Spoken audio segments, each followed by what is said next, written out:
I'm Andrew Black, and this is a rerun of a little talk I gave for the Rhein Maas Church Grand Café work group on the 26th of September. And I'm recording this so it can be shared with some of the guys who weren't able to be there at that time and with anyone else who's interested.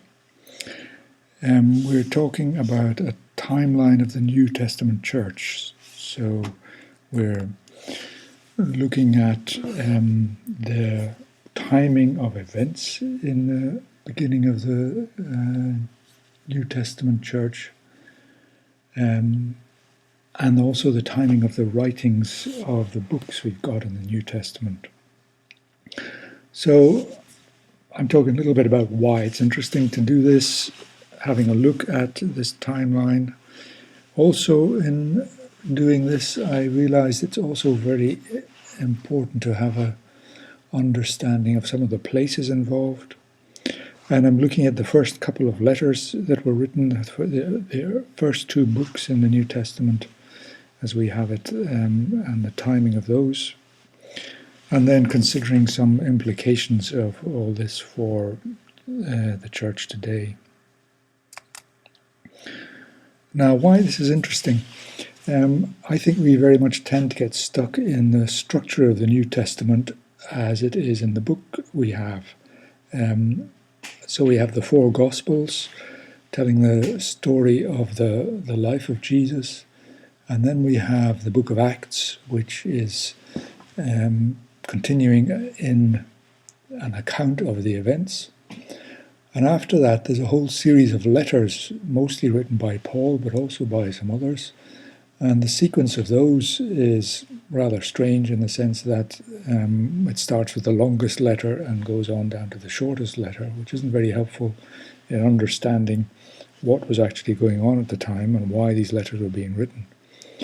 And then at the end, we have the book of Revelation written by John, which starts off addressing some of the local congregations and then goes on into a view of what's going to happen towards the end of time. So I think it's interesting to get a clearer picture of the sequence of events, who was doing what, when, what was happening, relating that to the sequence of the books, when they were written, where they were written, who they were written by, and to whom they were addressed. And along with that, to get a picture of the places and the people. So this all would give us a better understanding of what happened and why and when the books were written, and the context the books were written in. So the events and their sequence, the places and the geography, the people, the individuals and the population. So all of those, I think it's useful to get a clearer picture of in order to better understand the New Testament. And this is just a little scratching the surface introduction. It was actually started from an idea by Ron Cook. He's been talking to me about this for a while, that I should have a look into this perspective on the New Testament and give a little talk to the Grand Café group. So I've made a timeline we're going to look at in a moment, starting off really from the crucifixion and going on through the events of the New Testament and showing the date of the writing of the books of the New Testament in parallel with those events. So it gives a perspective on the development of the church. But now, trying to present a timeline is tricky because it can get very long, and trying to find a form in which you can actually make it visible is a problem. I found a little program which helps us do that, but it's only got a precision of 1 year. So the timing of very close events is not very clear. For example, the crucifixion and Pentecost were only a few weeks apart, and those tend to get stacked up. So let's switch now to have a look at this timeline.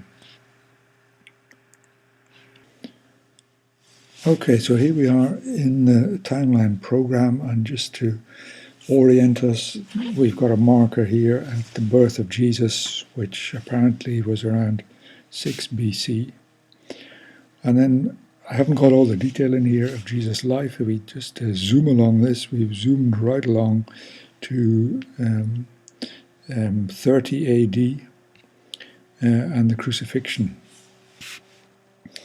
And that is then followed short and a few weeks thereafter by the experience of the early believers in Jerusalem at Pentecost, when the Holy Spirit came on them. And not long after that, I mean, the group of believers grew very fast. They were really, just by their existence, challenging the traditional religious authorities in Jerusalem. So there was persecution arising, and eventually most of the believers out of Jerusalem were scattered into the surrounding areas. And as we know, one of the main traditional Pharisees, Paul, he was very active in persecuting the early believers, but he had a very dramatic experience, a confrontation, a miraculous confrontation with Jesus when he was on the road to Damascus. And following that, he became one of the most prominent preachers of the gospel of Jesus. But shortly after that experience, he disappears for a while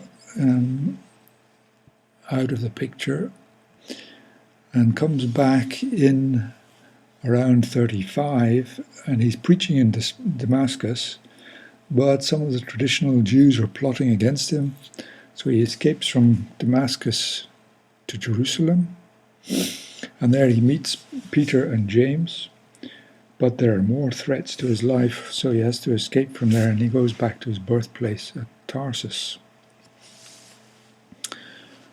Another interesting event around this time is Peter bringing the gospel to Caesarea, where he meets a group of Gentiles and is preaching to them. And here we're beginning to see more of this difficult relationship between the believers from a Jewish background and the non-Jewish believers, the Gentiles. And at this time, Peter is really challenged because he has a dream about this, and then he actually takes the step to go into a Gentile home, talks to the people there, and he is very surprised, I think, when the Holy Spirit comes on those Gentile believers following his preaching. And another thing that's happening around this time is that some of the Jewish priests in Jerusalem, they begin to believe in the gospel of Jesus. And this leads to really something which in Paul's letters is referred to as the circumcision party. You can imagine there are these very these priests who are very deeply embedded in the traditional Jewish teaching, come to believe in Jesus, but find it very difficult to shed all of the old teachings. So they're taking the view that even the Gentile believers should also be circumcised. Now so we're here on this lower level of this timeline. If we go up to the upper level,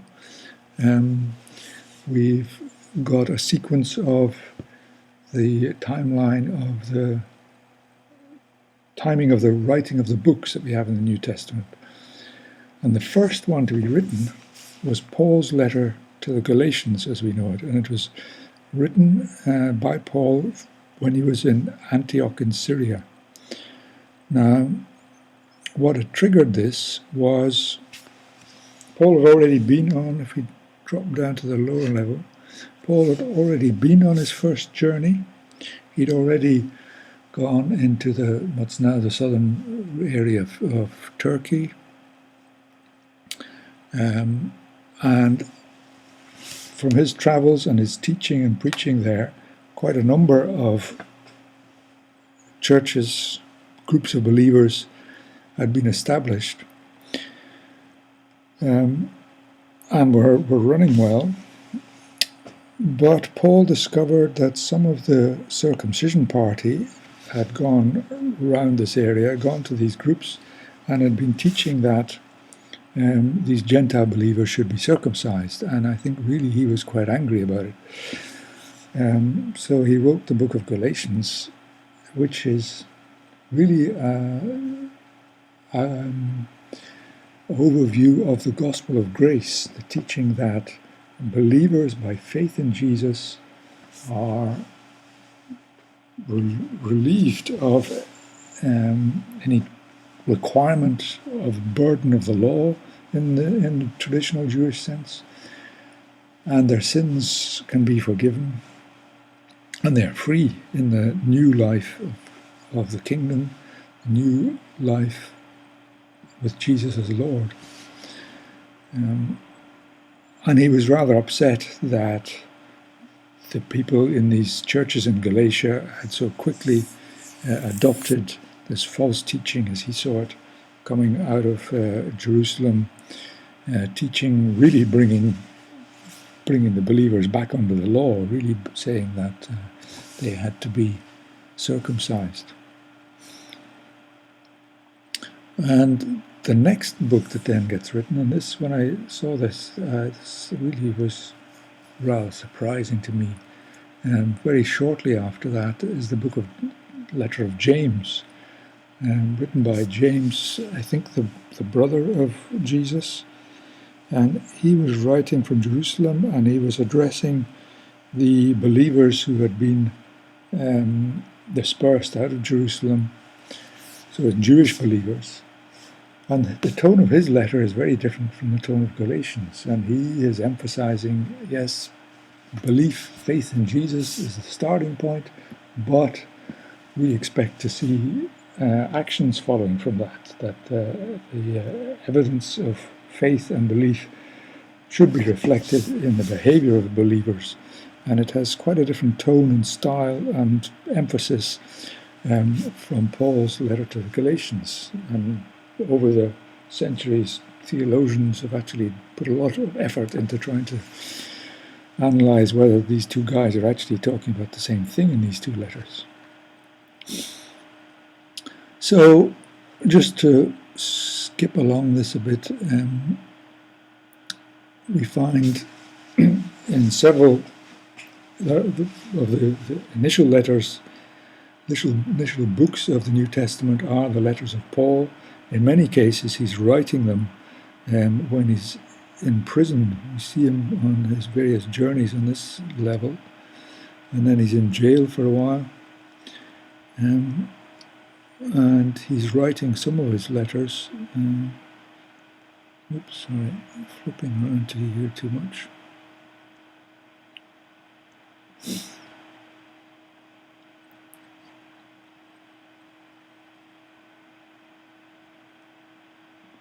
And it's down here where we see the first of the Gospels being written.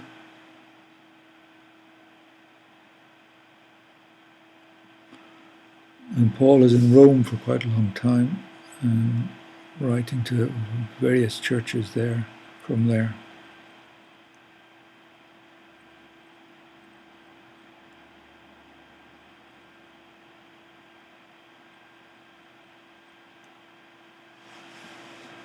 Some of the small letters. That's the Gospel of John. And then his other shorter letters and writings.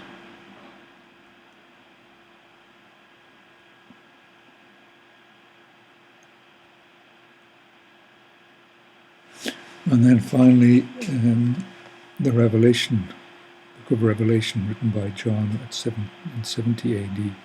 So the books actually of the New Testament are written really within a scope of about 20 years. But starting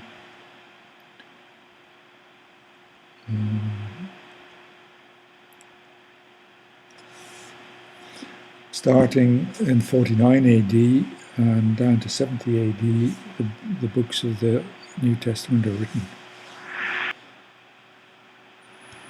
So that was a quick view of that timeline.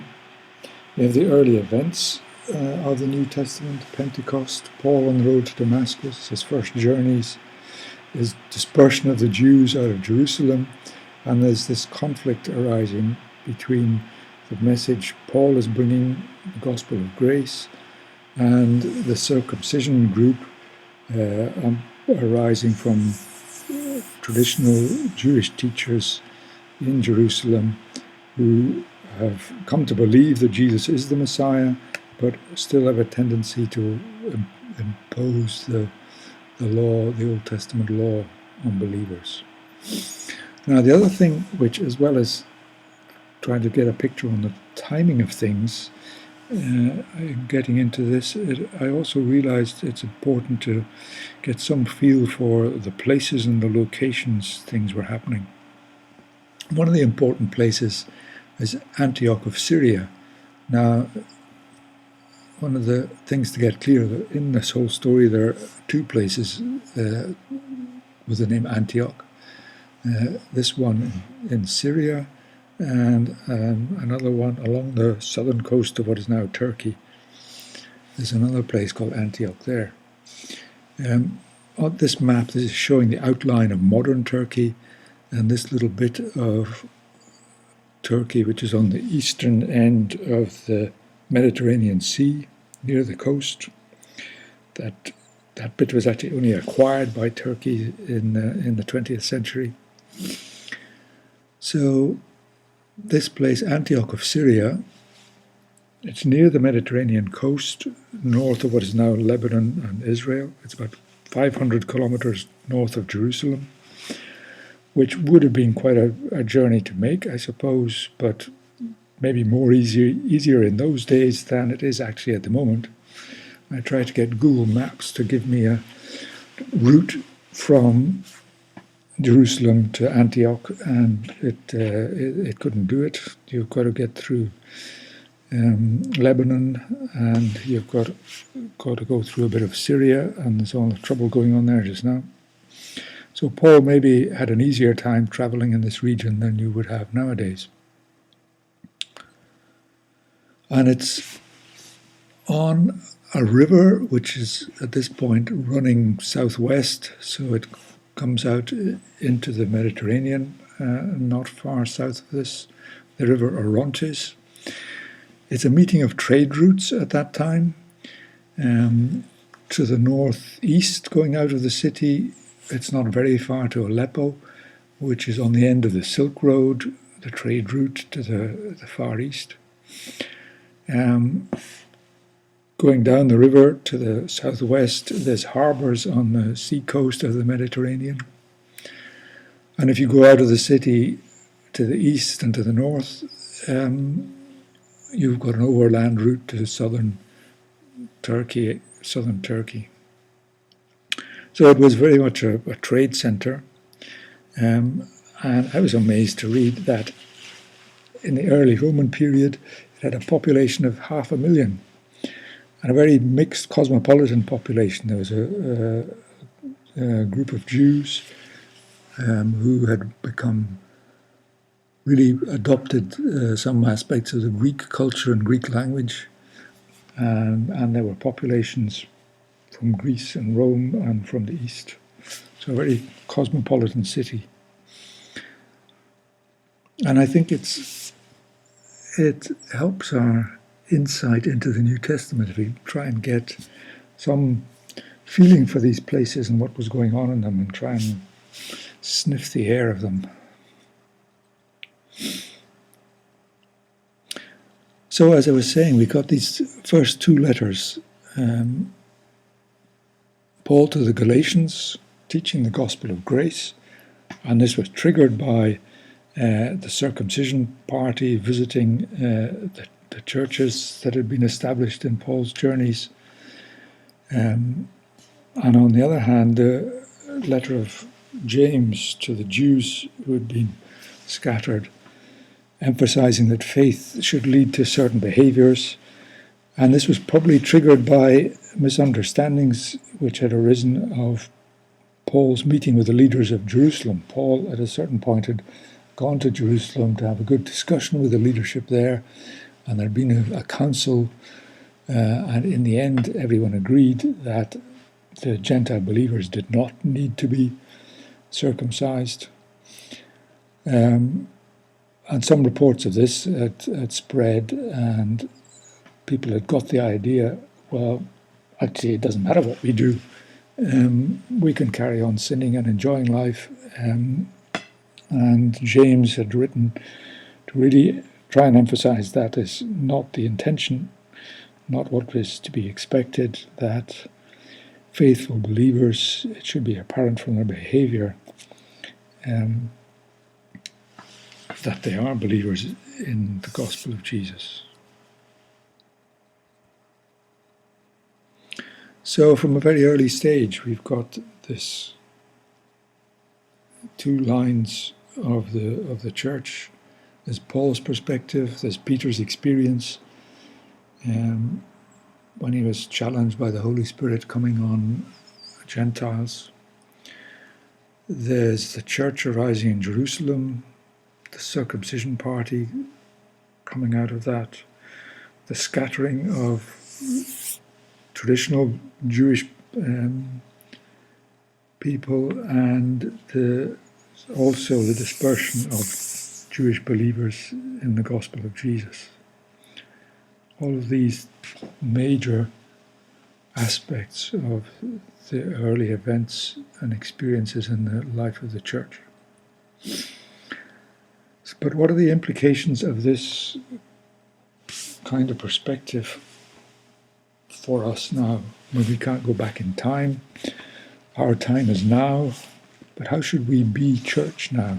What is essential in the New Testament church experience? I wonder sometimes if we overemphasize the four Gospels, and we have this slogan, what would Jesus do? And some parts of the church, I think, tend to take Jesus as a model and say, well, we should be living the same way Jesus did. But that's really not the message of the New Testament. Jesus said, you will do the same things as I've been doing. You will become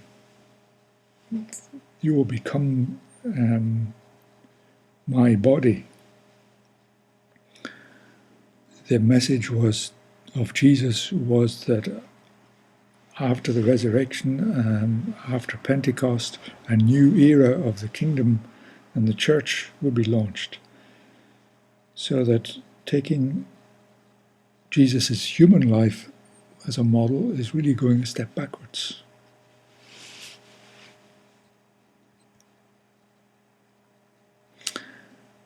What are the characteristics of those early church communities?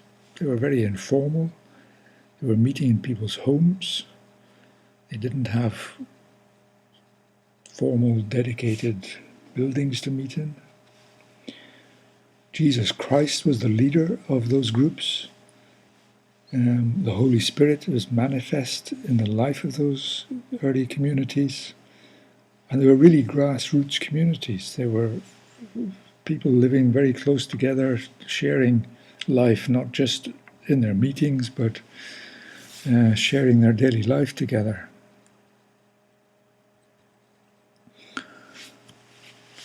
So if we see church as community, and look at those characteristics of the New Testament churches, can we say that those characteristics are essential to church today? And how can those characteristics be nurtured and experienced today? And also recognize that right from the beginning there was conflict, and we probably need to be able to deal with conflict among believers in groups today. So that was really what I had to say. The main sources I used were a couple of books by Frank Viola and looking up some things in Wikipedia.